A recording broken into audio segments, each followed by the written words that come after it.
ನಮಸ್ಕಾರ ಸ್ನೇಹಿತರೆ, ನಾವು ಈ ಒಂದು ವಿಡಿಯೋದಲ್ಲಿ ಶಿಕ್ಷಕರ ನೇಮಕಾತಿಗೆ ಸಂಬಂಧಪಟ್ಟ ಹಾಗೆ ಅಂದರೆ 2026ರಲ್ಲಿ ಬಹುಶಃ ಈ ಒಂದು ಶಿಕ್ಷಕರ ನೇಮಕಾತಿಯ ನೋಟಿಫಿಕೇಷನ್ ಆಗ್ಬೋದು ಅಂತಕ್ಕಂಥದ್ದು ಎಲ್ಲರ ನಿರೀಕ್ಷೆ.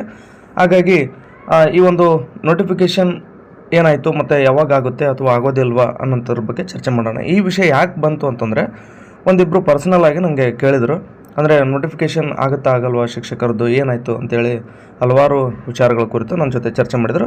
ಸೊ ಆ ಡೌಟ್ಸು ನಿಮಗೂ ಕೂಡ ಇರ್ಬೋದು ಅನ್ನೋ ಒಂದು ಕಾರಣಕ್ಕೋಸ್ಕರ ನಾನು ಈ ಒಂದು ವಿಡಿಯೋನ ಮಾಡಿ ನಿಮಗೆ ಕ್ಲಾರಿಟಿಯನ್ನು ಕೊಡ್ತಕ್ಕಂಥ ಕೆಲಸವನ್ನು ಮಾಡೋಣ ಅಂಥೇಳಿ ಈ ಒಂದು ವಿಡಿಯೋನ ಮಾಡ್ತಾಯಿದ್ದೀನಿ. ಸ್ನೇಹಿತರೆ, ನಾವು ವಿಷಯಕ್ಕೆ ನೇರವಾಗಿ ಹೋಗೋದಕ್ಕಿಂತ ಮುಂಚೆ ನೀವೇನಾದರೂ ನಮ್ಮ ಯೂಟ್ಯೂಬ್ ಚಾನಲನ್ನು ಸಬ್ಸ್ಕ್ರೈಬ್ ಮಾಡ್ಕೊಂಡಿಲ್ಲ ಅಂತಂದರೆ ದಯವಿಟ್ಟು ಸಬ್ಸ್ಕ್ರೈಬ್ ಮಾಡ್ಕೊಳ್ಳಿ. ಸ್ನೇಹಿತರೆ, ಈ ಒಂದು ನೇಮಕಾತಿ ಅಂತಕ್ಕಂಥದ್ದು ನೋಡಿ, ಒಟ್ಟಾರೆ ಹಣಕಾಸು ಇಲಾಖೆ ನಮಗೆ ಅಂದರೆ ಸಿಕ್ಕಿರ್ತಕ್ಕಂಥ ಮಾಹಿತಿ ಪ್ರಕಾರ ಹಣಕಾಸು ಇಲಾಖೆಯು ಶಿಕ್ಷಕರ ನೇಮಕಾತಿ ಮಾಡ್ಕೊಳ್ಳೋದಕ್ಕೆ ಅಂದರೆ HK ಭಾಗಕ್ಕೆ 5267 ಹುದ್ದೆಗಳಿಗೆ ಈಗಾಗಲೇ ಅನುಮತಿಯನ್ನು ನೀಡಿದೆ. ಈಗ ಅಧಿವೇಶನದಲ್ಲಿ ಏನಾಯಿತು, ಕಳೆದ ಡಿಸೆಂಬರ್ನಲ್ಲಿ 5000 ಶಿಕ್ಷಕರ ಅಂದರೆ ನಾನ್ HK ಭಾಗಕ್ಕೆ 5000 ಶಿಕ್ಷಕರಿಗೆ ನಾವು ಹಣಕಾಸು ಇಲಾಖೆಯಿಂದ ಪರ್ಮಿಷನ್ ತೊಗೊಂಡು 5000 ಪ್ಲಸ್ ಇದೊಂದು 5267 ಹುದ್ದೆಗಳಿಗೆ ನೋಟಿಫಿಕೇಷನ್ ಮಾಡ್ತೀವಿ ಅಂತೇಳಿ ಮಾನ್ಯ ಶಿಕ್ಷಣ ಸಚಿವರಾದಂಥ ಸನ್ಮಾನ್ಯ ಶ್ರೀ ಮಧು ಬಂಗಾರಪ್ಪ ಸಾಹೇಬರು ಸದನದಲ್ಲಿ ಉತ್ತರವನ್ನು ನೀಡಿದರು. ಮತ್ತು ಕೆಲವು ಕಡೆ ಏನಾಗಿತ್ತು ಅಂತಂದರೆ 18,000 ಶಿಕ್ಷಕರ ನೇಮಕಾತಿಯನ್ನು ಕೂಡ ಮಾಡ್ಕೊಳ್ತೀವಿ ಅಂತಲೂ ಕೂಡ ಹೇಳಿದರು. ಅಂದರೆ ಅದರಲ್ಲಿ 18,000 ಅಂದ್ರೆ ಎಲ್ಲವೂ ಸರ್ಕಾರಿ ಶಾಲೆಗೇನ ಅಥವಾ ಅನುದಾನಿತ ಶಾಲೆಗಳಿಗೆ ಏನಾದರೂ ಇತ್ತಾ ಅಂತಕ್ಕಂಥದ್ದು ಕ್ಲಾರಿಟಿ ಇರಲಿಲ್ಲ. ಬಟ್ ಒಂದು ವೇಳೆ ಆ ರೀತಿ ಕೂಡ ಇರ್ಬೋದಾಗುತ್ತೆ. ಯಾಕಂದರೆ 5,000ಕ್ಕೆ ನಾನ್ HK ಭಾಗಕ್ಕೆ ಮತ್ತು 5267 HK ಭಾಗಕ್ಕೆ ನೋಟಿಫಿಕೇಷನ್ ಮಾಡೋದಾದರೆ ಉಳಿದಂಥವು ಏನಾದರೂ ಹೈಸ್ಕೂಲು ಜೊತೆಗೆ ಮತ್ತು ಅನುದಾನಿತ ಶಾಲೆಗಳಿಗೂ ಕೂಡ ಶಿಕ್ಷಕರ ನೇಮಕಾತಿ ಇಟ್ಕೊಂಡೇ 18,000 ಹೇಳಿದ್ರು, ಹೇಗೋ ಗೊತ್ತಿಲ್ಲ. ನನ್ನ ಒಂದು ಊಹೆಯನ್ನು ನಿಮ್ಮ ಜೊತೆ ಚರ್ಚೆಯನ್ನು ಮಾಡ್ತಾಯಿದ್ದೀನಿ. ನೋಡಿ, ಅಂದರೆ ಒಟ್ಟಾರೆಯಾಗಿ ಲಾಸ್ಟ್ ಟೈಮ್ ಒಂದು ಪೇಪರ್ ಕಟ್ಟಿಂಗಲ್ಲಿ ಬಂದಿತ್ತು, ಏನಂದರೆ 11,000 ಶಿಕ್ಷಕರ ನೇಮಕಾತಿ ಮಾಡ್ಕೊಳ್ತೀವಿ ಅಂತೇಳಿ. ಬಟ್ ಸದನದಲ್ಲಿ ಉತ್ತರವನ್ನು ಕೊಟ್ಟಿರ್ತಕ್ಕಂಥ ಪ್ರಕಾರ ನೋಡೋದಾದರೆ 5,000 ನಾನ್ HK 5267 ನಾನ್ HKಕ್ಕೆ ಅಂತಂದರೆ ಒಟ್ಟಾರೆಯಾಗಿ 10,267 ಹುದ್ದೆಗಳಾಗ್ತವೆ. ಹಾಗಾಗಿ 11,000 ಶಿಕ್ಷಕರ ನೇಮಕಾತಿ ಅಂತ ಇತ್ತೀಚೆಗೆ ಶಿಕ್ಷಣ ಸಚಿವರೇ ಹೇಳಿದರು. ಆ ಕಾರಣದಿಂದಾಗಿ ನೋಡೋದಾದರೆ ಈ ಸಂಖ್ಯೆಗೆ ಸ್ವಲ್ಪ ಹೋಲಿಕೆ ಆಗ್ತಾ ಇದೆ. ಅಂದರೆ 10,267 11,000 ಅಂದರೆ ಹೆಚ್ಚು ಕಡಿಮೆ 5,000 ನಾನ್ HKಕ್ಕೆ ಏನು ಹಣಕಾಸು ಇಲಾಖೆ ಪರ್ಮಿಷನ್ ತೊಗೊತೀನಿ ಅಂತ ಹೇಳಿದ್ದಾರೆ. ಆ ಒಂದು 5,000 ಅಥವಾ 5,000 ಒಂದು 400 500 ಹೀಗೆ ಹೆಚ್ಚು ಕಡಿಮೆ ಆಗಿ ಈ ಒಂದು 5,267 ಜೊತೆಗೆ ಇಲ್ಲಿ ಒಂದು 5,000 ಪ್ಲಸ್ ಮಾಡಿಕೊಂಡು ಒಟ್ಟಾರೆ ಒಂದು 11,000ವರೆಗೆ ನೇಮಕಾತಿ ಆಗ್ಬೋದು ಅನ್ನುವಂಥದ್ದು ಇತ್ತೀಚೆಗೆ ಬಂದಂಥ ಒಂದು ಪೇಪರ್ ಕಟಿಂಗ್ ಮಾಹಿತಿಯಲ್ಲಿ ನಮಗೆ ಗೊತ್ತಾಗುತ್ತೆ. ಆನಂತರ ಈಗ ಅಂದರೆ ನೋಟಿಫಿಕೇಷನ್ ಈಗ ಆಗುತ್ತಾ, ಇದೇ ವಾರದಲ್ಲಿ ಆಗುತ್ತಾ ಅಥವಾ ಇದೇ ತಿಂಗಳಲ್ಲಿ ಆಗುತ್ತಾ ಅಂತಂದರೆ ಹೇಳೋದಕ್ಕೆ ಕಷ್ಟ. ಯಾಕಂದರೆ ಒಳ ಮೀಸಲಾತಿ ವಿಚಾರ ನಿಮ್ಗೆ ಆಲ್ರೆಡಿ ಗೊತ್ತಾಗಿದೆ. ಹಾಗೆ ಈಗ ಹಣಕಾಸು ಇಲಾಖೆ ಪರ್ಮಿಷನ್ ಕೂಡ ತೊಗೋಬೇಕು. ಅಂದರೆ ಕೇವಲ HK ಭಾಗಕ್ಕೆ ನೋಟಿಫಿಕೇಷನ್ ಮಾಡೋದಕ್ಕೆ ಹಣಕಾಸು ಇಲಾಖೆ ಪರ್ಮಿಷನ್ ಸಿಕ್ಕಿದೆ. ಇನ್ನು ನಾನ್ HK ಭಾಗಕ್ಕೆ ನೋಟಿಫಿಕೇಷನ್ ಮಾಡಬೇಕಂದ್ರೆ ಹಣಕಾಸು ಇಲಾಖೆಯ ಒಂದು ಪರ್ಮಿಷನ್ ತೊಗೋಬೇಕಾಗುತ್ತೆ. ಒಟ್ಟಾರೆ ಎರಡೂ ಆಯಿತು ಅಂದರೆ ನಾನ್ HK ಮತ್ತು HK ಎರಡೂ ಭಾಗಕ್ಕೂ ಕೂಡ ಪರ್ಮಿಷನನ್ನು ತೊಗೊಂಡು, ಅಂದರೆ ಈಗ ಆಲ್ರೆಡಿ HK ಸಿಕ್ಕಿದೆ, ಅಂದರೆ ನಾನ್ HKಗೂ ತೊಗೊಂಡು ಎರಡೂ ಭಾಗಕ್ಕೂ ಕೂಡ ಹಣಕಾಸು ಇಲಾಖೆ ಪರ್ಮಿಷನ್ ಆಯಿತು ಅಂತಂದರೆ ನಂತರ ನೋಟಿಫಿಕೇಷನ್ ಮಾಡ್ತಕ್ಕಂಥ ಕೆಲಸಗಳು ಸರಾಗವಾಗಿ ನಡೀತವೆ.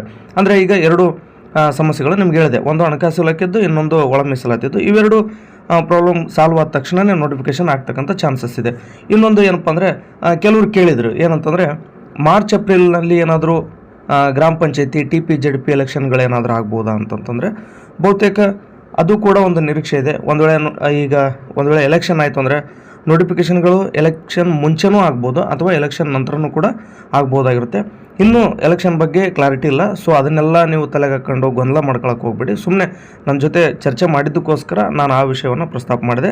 ನೋಡಿ, ಏನೇ ಆದ್ರೂ ಕೂಡ ಮೇ ಜೂನ್ ಅಂದರೆ ಜೂನ್ಕಂತೂ ನೋಟಿಫಿಕೇಷನ್ಗಳು ಪಕ್ಕ. ಅಂದರೆ ಒಂದು ವೇಳೆ TP-ZP ಗ್ರಾಮ ಪಂಚಾಯತಿ ಯಾವುದಾದ್ರೂ ಎಲೆಕ್ಷನ್ಗಳು ಬಂದರೆ ಎಲೆಕ್ಷನ್ ಒಳಗಡೆ ನೋಟಿಫಿಕೇಷನ್ ಮಾಡ್ಬೋದು, ಅಥವಾ ಈ ಒಂದು ಎಲೆಕ್ಷನ್ಗಳು ಘೋಷಣೆ ಆಯಿತು ಅಂತಂದರೆ ಖಂಡಿತವಾಗ್ಲೂ ಜೂನ್ಕಂತೂ ಆಗೇ ಆಗ್ತವೆ. ಯಾಕಂದರೆ ಶಿಕ್ಷಣ ಸಚಿವರು ಹೇಳ್ತಾ ಇದ್ದಾರೆ ನೋಟಿಫಿಕೇಷನ್ ನಾವು ಖಂಡಿತವಾಗ್ಲೂ ಮಾಡೇ ಮಾಡ್ತೀವಿ ಅಂತೇಳಿ. ಹಾಗಾಗಿ ಆ ಒಂದು ವಿಚಾರವನ್ನು ಗಮನದಲ್ಲಿಟ್ಟುಕೊಂಡು ನೋಡೋದಾದರೆ ಅವರು ಹಲವಾರು ಬಾರಿ ಹೇಳಿಕೆಯನ್ನು ಕೊಟ್ಟಿದ್ದಾರೆ ಅಂತಂದರೆ ಶಿಕ್ಷಕರ ಅವಶ್ಯಕತೆ ಇದ್ದೇ ಇದೆ. ಆ ಕಾರಣದಿಂದಾಗಿ ನೋಟಿಫಿಕೇಷನ್ ಮಾಡ್ತೀವಿ ಅಂತಲೂ ಕೂಡ ಅನೇಕ ಕಡೆ ಶಿಕ್ಷಣ ಸಚಿವರು ಕೂಡ ಹೇಳಿರ್ತಕ್ಕಂಥದ್ದು. ಹಾಗಾಗಿ ಎಲೆಕ್ಷನ್ಗಳು ಮುಂಚೆ ಅಥವಾ ಎಲೆಕ್ಷನ್ ನಂತರನಾದರೂ ನೋಟಿಫಿಕೇಷನ್ಗಳು ಆಗ್ತಕ್ಕಂಥ ಸಂಭವ ಇರೋದರಿಂದ ಯಾವುದೇ ಕಾರಣಕ್ಕೂ ಗೊಂದಲ ಮಾಡ್ಕೊಳಕ್ಕೆ ಹೋಗ್ಬೇಡಿ. ನೇಮಕಾತಿ ಆಗುತ್ತಾ ಆಗಲ್ವಾ ಈ ಪ್ರಶ್ನೆನೇ ಬೇಡ. ನೋಡಿ, ಏನು ಆಗಲ್ವಾ ಅನ್ನೋಂಥದ್ದನ್ನು ತೆಗೆದೇ ಬಿಡಿ, ನೇಮಕಾತಿ ಮಾತ್ರ 100% ಆಗುತ್ತೆ. ಆದರೆ ಅದು ಜನವರಿಲೇ ಆಗುತ್ತಾ ಅಥವಾ ಫೆಬ್ರವರಿಲೇ ಆಗುತ್ತಾ ಅಂತಂದರೆ ಸೊ ಇದಕ್ಕೆ ಈ ಒಂದು ಪ್ರಶ್ನೆಗೆ ಉತ್ತರಿಸುವಂಥದ್ದು ಕಷ್ಟಕರವಾದಂಥದ್ದು. ಕೇವಲ ನಾವು ಊಹೆ ಅದರ ಮೇಲೇ ಹೇಳ್ಬೋದೇ ವಿನ ಯಾವುದನ್ನು ಅಧಿಕೃತವಾಗಿ ನಿಮ್ಗೆ ಹೇಳಬೇಕಂತ ಸ್ಪಷ್ಟಪಡಿಸೋದಕ್ಕೆ ಅಸಾಧ್ಯ ಆಗುತ್ತೆ. ಆ ಕಾರಣದಿಂದಾಗಿ ಜನವರಿ, ಫೆಬ್ರವರಿ, ಮಾರ್ಚಲ್ಲಿ ನಾವು ಈಗ ಆಲ್ರೆಡಿ ಜನವರಿ ಅಂತೂ ಮುಗೀತು. ಈಗೇನು ಫೆಬ್ರವರಿ 8ರಂದು CTET ಎಕ್ಸಾಮ್ ಇದೆಯಲ್ಲ, ಅವರು ಕೂಡ ಸ್ವಲ್ಪ ಚೆನ್ನಾಗಿ ಓದ್ಕೊಂಡು CTETನ್ನು ಕ್ಲಿಯರ್ ಮಾಡ್ಕೊಂಡ್ರಿ ಅಂತಂದರೆ ಬಹುತೇಕ ಫೆಬ್ರವರಿ, ಮಾರ್ಚಲ್ಲಿ ಏನಾದರೂ ಅಚಾನಕ್ ಅಂದರೆ ಈ ಒಳ ಮೀಸಲಾತಿದು ಮತ್ತು ಹಣಕಾಸು ಇಲಾಖೆ ಪರ್ಮಿಷನ್ ಎರಡೂ ಕೂಡ ಕ್ಲಿಯರ್ ಆಯಿತು ಅಂತಂದರೆ ಬಹುತೇಕ ಮಾರ್ಚ್ನಲ್ಲಿ ನೋಟಿಫಿಕೇಷನ್ ಮಾಡ್ಬೋದು. ಒಂದು ವೇಳೆ ಅಲ್ಲಿ ಏನಾದರೂ ಮಿಸ್ ಆಯಿತು ಅಂತಂದರೆ ಈಗ ನಾವು ಅಂದ್ಕೊಂಡಂತೆ ಎಲೆಕ್ಷನ್ಗಳೇನಾದರೂ ಘೋಷಣೆ ಆದರೆ ಜೂನ್ಗೆ ಮಾತ್ರ 100% ನೋಟಿಫಿಕೇಷನ್ಗಳು ಆಗ್ತವೆ. ಯಾಕಂದರೆ ಭಾಳ ದಿನ ಆಯಿತು, ಮತ್ತು ಈಗ ನೋಟಿಫಿಕೇಷನ್ ಮಾಡ್ತೀವಿ ಅಂತೇಳಿ ಅವರು ಕೂಡ ಹೇಳ್ತಾ ಇದ್ದಾರೆ. ಸರ್ಕಾರದಲ್ಲಿ ಅಂದರೆ ಸರ್ಕಾರಿ ಶಾಲೆಯಲ್ಲಿ ಶಿಕ್ಷಕರ ಅವಶ್ಯಕತೆಯೂ ಕೂಡ ಇರೋದರಿಂದ ಖಂಡಿತವಾಗಲೂ ಆಗ್ತವೆ. ಹಾಗಾದರೆ ಯಾವೆಲ್ಲ ಆಗ್ತವೆ? ಕೇವಲ PST GPT ಆಗ್ತವೆ, ಹೈಸ್ಕೂಲ್ ಆಗ್ತವೆ. ಈ ರೀತಿಯಾಗಿ ನೋಡೋದಾದರೆ PST GPT ಹಾಗೆ HSTR ನೇಮಕಾತಿ ಕೂಡ ಆಗುವಂಥದ್ದು. ಇದನ್ನು ಯಾವ ರೀತಿ ಹೇಳ್ತಾ ಇದ್ದೀನಿ ಅಂದರೆ, ಈಗಾಗಲೇ ಹೈದರಾಬಾದ್ ಕರ್ನಾಟಕಕ್ಕೆ ಅಂದರೆ ಈಗ ನಾವು ಪ್ರಸ್ತುತ ಅದನ್ನು ಕಲ್ಯಾಣ ಕರ್ನಾಟಕ ಅಂತ ಮರುನಾಮಕರಣ ಮಾಡಿದ್ದಾರೆ. ಆ ಕಲ್ಯಾಣ ಕರ್ನಾಟಕ ಭಾಗಕ್ಕೆ ಈಗಾಗಲೇ ಅಂದರೆ 5267 ಹುದ್ದೆಗಳಿಗೆ ಏನು ಹಣಕಾಸು ಇಲಾಖೆ ಪರ್ಮಿಷನ್ ಸಿಕ್ಕಿದೆ ಅಂತ ಹೇಳಿದೆ. ಆ ಒಂದು ಹಣಕಾಸು ಇಲಾಖೆ ಪರ್ಮಿಷನ್ ಯಾವ ಹುದ್ದೆಗಳಿಗೆ ಸಿಕ್ಕಿದೆ ಅಂದರೆ ಇದೇ PST GPT ಮತ್ತು HSTR ಹುದ್ದೆಗಳಿಗೆ ಈಗಾಗಲೇ ಹಣಕಾಸು ಇಲಾಖೆ ಪರ್ಮಿಷನನ್ನು ನೀಡಿರ್ತಕ್ಕಂಥದ್ದು. ಹಾಗಾದರೆ ನಾನ್ HK ಭಾಗಕ್ಕೆ ಒಂದು 5,000 ಅಥವಾ 5,500 ಹುದ್ದೆಗಳಿಗೆ ಏನಾದರೂ ಆರ್ಥಿಕ ಇಲಾಖೆ ಅನುಮೋದನೆಯನ್ನು ನೀಡಿದರೆ ಇಲ್ಲಿಯೂ ಕೂಡ ಅಂದರೆ ನಾನ್ HK ಭಾಗಕ್ಕೂ ಕೂಡ PST GPT ಹೈಸ್ಕೂಲ್ ನೋಟಿಫಿಕೇಷನ್ ಆಗೇ ಆಗ್ತವೆ. ಅಂದರೆ ಈ ಒಂದು ಶಿಕ್ಷಕರ ನೇಮಕಾತಿ ಮಾಡ್ತಕ್ಕಂಥದ್ದು. ಇಲ್ಲಿ ಎಲ್ಲ ವಿಷಯಗಳು ಇರ್ತವೆ ಅಂತಂದರೆ ದಯವಿಟ್ಟು ಇದು ಏನಪ್ಪ ಅಂದರೆ ಸ್ವಲ್ಪ ಕಷ್ಟ ಆಗುತ್ತೆ, ನಿಮ್ಗೆ ಅರ್ಥ ಆಗುತ್ತೆ ಅಂತ ನಾನು ಭಾವಿಸಿದ್ದೀನಿ. ಬಹುತೇಕ ಏನಪ್ಪ ಅಂದರೆ ಕನ್ನಡ, ಇಂಗ್ಲೀಷು, ಸೈನ್ಸು, ಮ್ಯಾಥ್ಸು ಇವಂತೂ ಸಮಾಜ ವಿಜ್ಞಾನ ಇವಂತೂ ಕನ್ಫರ್ಮ್ ನೋಟಿಫಿಕೇಷನ್ ಆಗೇ ಆಗ್ತವೆ. ನೋಡಿ, ಈಗ ಇಲ್ಲಿ ಲಾಸ್ಟ್ ಟೈಮ್ 2022ರಲ್ಲಿ ನೋಟಿಫಿಕೇಷನ್ ಯಾವ ಹುದ್ದೆಗಳಿಗೆ ಆಯಿತು ಅಂತಂದರೆ ಸಮಾಜ ವಿಜ್ಞಾನ ಆಯಿತು, ಗಣಿತ ಆಯಿತು, ಮತ್ತು ವಿಜ್ಞಾನ ಆಯಿತು, ಇಂಗ್ಲೀಷ್ ಆಯಿತು. ಅಂದರೆ 4 ಹುದ್ದೆಗಳಿಗೆ 4 ಹುದ್ದೆ ಅಂದರೆ ಬರೀ ಕೇವಲ 4 ಹುದ್ದೆ ಅಲ್ಲ, 4 ವಿಷಯಗಳ ಹುದ್ದೆಗಳಿಗೆ ನೋಟಿಫಿಕೇಷನ್ ಆಗಿರ್ತಕ್ಕಂಥದ್ದು. ಅಂದರೆ ಈಗ ಸಮಾಜ ಹುದ್ದೆ ಭರ್ತಿ ಆಯಿತು ಅಂದರೆ ಆ ಶಾಲೆಯಲ್ಲಿ ಏನಾದರೂ ಕನ್ನಡ ಶಿಕ್ಷಕರ ಕೊರತೆ ಇತ್ತು ಅಂದರೆ ಸಮಾಜ ವಿಜ್ಞಾನದ ಜೊತೆಗೆ ಅವ್ರು ಕನ್ನಡ ಹೇಳ್ತಾರೆ ಅನ್ನುವಂಥ ವಿಚಾರನೂ ಕೂಡ ಇರ್ತಕ್ಕಂಥದ್ದು. ಹಾಗೆ ಇಂಗ್ಲೀಷ್ ಜೊತೆಗೆ ಇಂಗ್ಲೀಷ್ ಏನಾದರೂ ಶಿಕ್ಷಕರ ಭರ್ತಿ ಆಯಿತು ಅಂದರೆ ಅಲ್ಲಿ ಇಂಗ್ಲೀಷ್ ಜೊತೆಗೆ ಅವರು ಸಮಾಜವನ್ನು ಕೂಡ ಹೇಳ್ಕೊತಾರಂತ. ಅಂದರೆ ಆಪ್ಷನಲ್ ಇಂಗ್ಲೀಷ್ ಇದ್ದಂಥವರು ಡಿಗ್ರಿಯಲ್ಲಿ ಹಿಸ್ಟ್ರಿ, ಎಕನಾಮಿಕ್ಸು, ಪೊಲಿಟಿಕಲ್ ಸೈನ್ಸು ಹಾಗೆ ಸೋಷಿಯಾಲಜಿ ಉಳಿದ ಇವು ಆಪ್ಷನಲ್ ಸಬ್ಜೆಕ್ಟ್ಗಳಲ್ಲಿ 2 ಸಬ್ಜೆಕ್ಟನ್ನು ಅವ್ರು ಕಲ್ತಿರ್ತಾರೆ. ಆ ಕಾರಣದಿಂದಾಗಿ ಆಪ್ಷನಲ್ ಇಂಗ್ಲೀಷ್ ಮಾಡಿದಂಥವರು ಇಂಗ್ಲೀಷ್ ಹುದ್ದೆಗೂ ಹಾಗೂ ಸಮಾಜ ವಿಜ್ಞಾನ ಹುದ್ದೆಗೂ 2 ಹುದ್ದೆಗಳಿಗೆ ಎಕ್ಸಾಮ್ ಬರೀತಾರೆ. ಕೆಲವರು ಇಂಗ್ಲೀಷ್ ಅಪಾಯಿಂಟ್ ಆದರೆ ಅಂಥವರು ಕೌನ್ಸಿಲಿಂಗ್ನಲ್ಲಿ ತೊಗೊಂಡಂಥ ಶಾಲೆಯಲ್ಲಿ ಒಂದು ವೇಳೆ ಸಮಾಜ ವಿಜ್ಞಾನ ಶಿಕ್ಷಕರು ಇಲ್ಲ ಅಂತಂದರೆ ಅವರು ಇಂಗ್ಲೀಷ್ ಜೊತೆಗೆ ಸಮಾಜ ವಿಜ್ಞಾನವನ್ನು ಕೂಡ ಹೇಳ್ಕೊಂಡು ಹೋಗ್ತಾ ಇರ್ತಾರೆ. ಹಾಗಾಗಿ ಈ ರೀತಿ ಕೊರತೆ ಇದ್ದಲ್ಲಿ ಸರಿದೂಗಿಸುವಂಥ ಕೆಲಸವು ನಡೀತಾ ಇರುತ್ತೆ.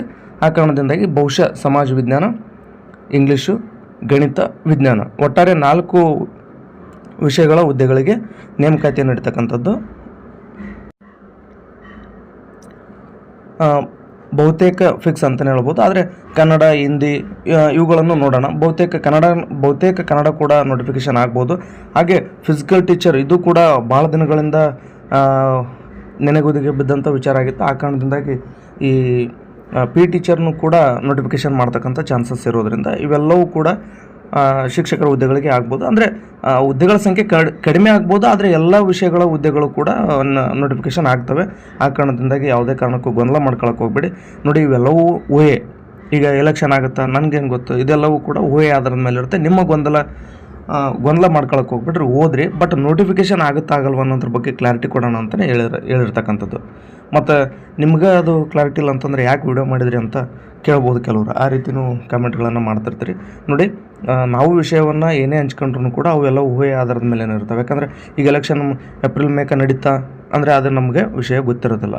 ಹಾಗಾಗಿ ಆ ಎಲೆಕ್ಷನ್ ಮುಂಚೆನಾದರೂ ನೋಟಿಫಿಕೇಷನ್ ಆಗ್ಬೋದು, ಒಂದು ವೇಳೆ ಆಗಿಲ್ಲ ಅಂತಂದರೆ ಜೂನ್ಗೆ ಆಗ್ಬೋದು ಅಂತಕ್ಕಂಥ ಧೈರ್ಯವನ್ನು ಕೊಡೋಣ ಅನ್ನೋ ಉದ್ದೇಶಕ್ಕೆ ವಿಡಿಯೋನ ಮಾಡಿರ್ತಕ್ಕಂಥದ್ದು. ಹಾಗಾಗಿ ನೋಟಿಫಿಕೇಷನ್ಗಳಂತೂ 100% ಆಗ್ತವೆ. ಯಾಕಂದರೆ ಈಗ ಆಲ್ರೆಡಿ ಹಣಕಾಸು ಇಲಾಖೆನೇ HK ಭಾಗಕ್ಕೆ ಶಿಕ್ಷಕರ ನೇಮಕಾತಿ ಮಾಡ್ಕೊಳ್ಳೋಕ್ಕೆ ಅವಕಾಶವನ್ನೇ ಕೊಟ್ಬಿಟ್ಟಿದೆ. ಸೊ ಈ ರೀತಿಯಾಗಿ ಅಧಿಕೃತವಾಗಿಯೇ ಆರ್ಥಿಕ ಇಲಾಖೆಗಳು ಅನುಮತಿಯನ್ನು ನೀಡಿದಾದ ಮೇಲೆ ಇನ್ನು ನೋಟಿಫಿಕೇಷನ್ ಮಾಡೋದಕ್ಕೆ ಏನು ತೊಂದರೆನೂ ಇರೋದಿಲ್ಲ. ಆಗ ಈ ಇಷ್ಟೊತ್ತಿಗೆ ಆಗಲೇ ನೋಟಿಫಿಕೇಷನ್ ಕೂಡ ಆಗ್ತಾಯಿದ್ದು. ಸ್ವಲ್ಪ ಈಗೇನು ಈ ಒಳ ಮೀಸಲಾತಿ ಏನಿದೆ ಇವೆಲ್ಲ ಸ್ವಲ್ಪ ಸಮಸ್ಯೆಯಿಂದ ಸ್ವಲ್ಪ ಹಿಂದುಳಿದಿದೆ. ಆ ಎಲ್ಲ ಸಮಸ್ಯೆಗಳನ್ನು ಬಗೆಹರಿಸ್ಕೊಂಡು ನೋಟಿಫಿಕೇಷನ್ ಕೂಡ ಆಗ್ತವೆ. ಬಹುತೇಕ ಎಲ್ಲ ರೀತಿಯಿಂದ ಎಲ್ಲ ವಿಷಯಕ್ಕೂ ಕೂಡ ಒಳ್ಳೆಯದಾಗಲಿ ಅಂತ ಹೇಳ್ತಾ ತಮಗೆಲ್ರಿಗೂ ಶುಭ ದಿನ. ಈ ಒಂದು ವಿಡಿಯೋನ ಇಲ್ಲಿಗೆ ಮುಗಿಸ್ತಾ ಇದ್ದೀನಿ. ದಯವಿಟ್ಟು ನಮ್ಮ ಯೂಟ್ಯೂಬ್ ಚಾನಲನ್ನು ಸಬ್ಸ್ಕ್ರೈಬ್ ಮಾಡ್ಕೊಂಡಿಲ್ಲ ಅಂದರೆ ದಯವಿಟ್ಟು ಸಬ್ಸ್ಕ್ರೈಬ್ ಮಾಡ್ಕೊಳ್ಳಿ.